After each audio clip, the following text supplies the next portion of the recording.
not Coca-Cola. Don't worry. We can't do those sugary beverages anymore. They taste like shit now. Once you get yourself off of carbonated beverages, you won't be able to return. Because you have seen the light of regular ass water. A lot of people swear by carbonated beverages because they help them get through the day, I suppose. I used to do that when I worked at Steak and Shake overnight. I would drink Coca-Cola all night. It was like very comforting to me.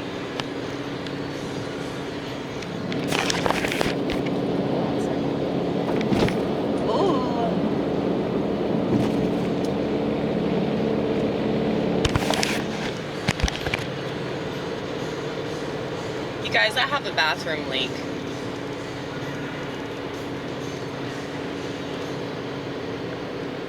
My shower is leaking again. This happened back in like 2016. And my parents had it taken care of.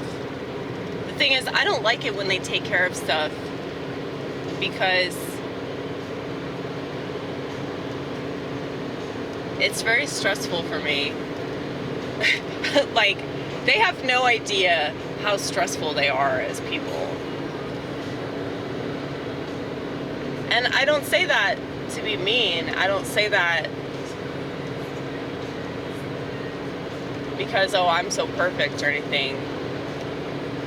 It's like if I'm stressing somebody out, I know that I'm stressing somebody out. I feel really bad about it. They don't seem to have any knowledge of this, and I try to explain it to them, and they just don't get it.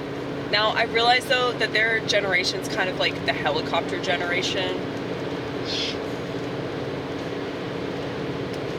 So they're kind of like always up your ass. I mean, they still treat me like I'm 2 years old, you know?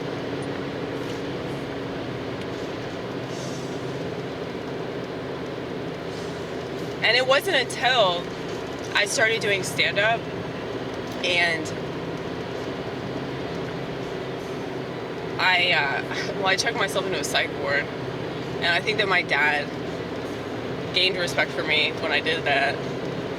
He didn't say that, but I could just feel it. I could feel the energy shift, and he wasn't treating me with the same disdain that he normally treats me with, because he recognized the fact that I recognize a lot of things in myself. And the whole thing about mental illness, hold up 1 second.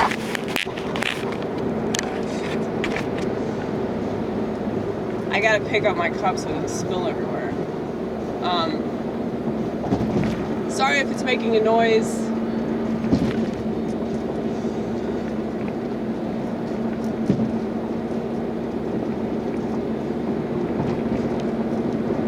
But hold on, we're gonna pick up the camcorder in just a second, I promise. We're going around this little roundabout thing. The turnpike. The turnpike, yes.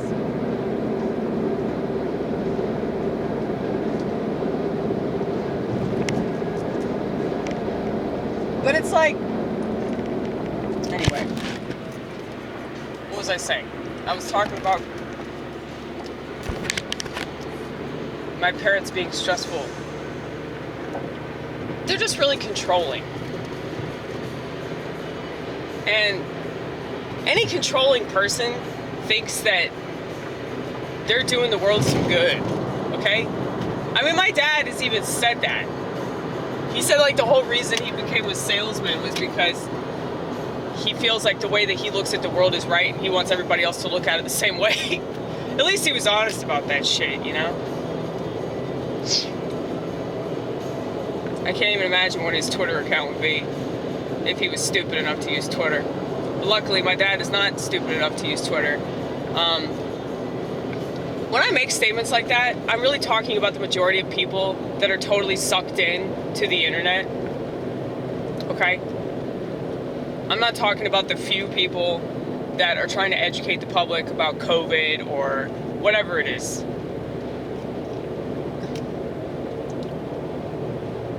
So when people come at me with this bullshit, like, well, you know, some people use it in the right way. Yeah, some people. Very, very small percentage.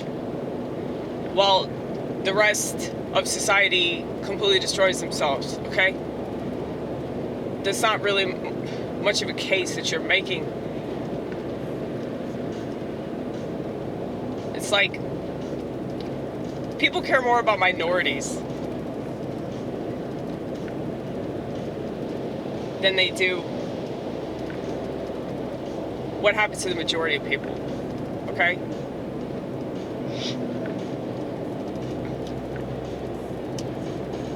Not to say that those people don't matter, but what I'm saying is that, like, if you're looking at the way this society reacts to something, you probably should look at, you know, the majority of people, how they react to it. I guess, well, when we're talking about medicine, that's completely different, because that's a case-by-case basis. And that's why the medical system is so fucked up, because they treat everybody the same. But when you're talking about, you know, like something like a TV or a phone or a computer, it's really easy to read, you know, behavioral trends based off of the majority. So I would say the majority of people don't know how to use their smartphone. The majority of people don't know how to use the internet right. The majority of people don't know how to do any research, okay? And though a lot of this stuff has woken people up, you know, I know people that took that shot that are like fully awake now. And not just because of the side effects that they experienced, but, you know, just the general reaction that they receive from the medical system.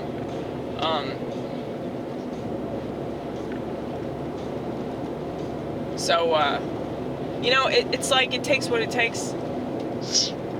There are people that have figured things out in a really bad set of circumstances. But if it wasn't for that really bad set of circumstances, they probably wouldn't have figured it out, you know? So, you just never know. You just never know how God's going to use people and how God's going to use certain things. I mean, I joined the Orthodox deal because of that shot. You know?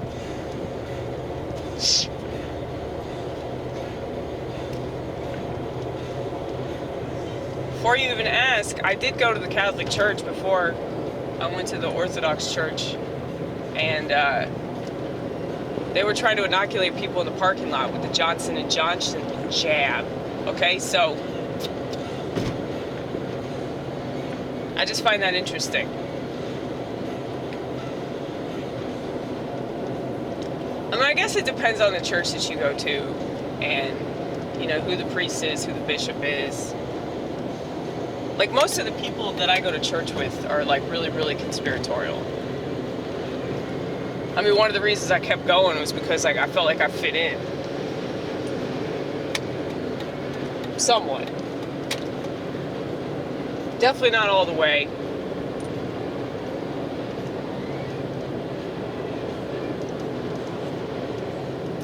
But I'll never fit in all the way.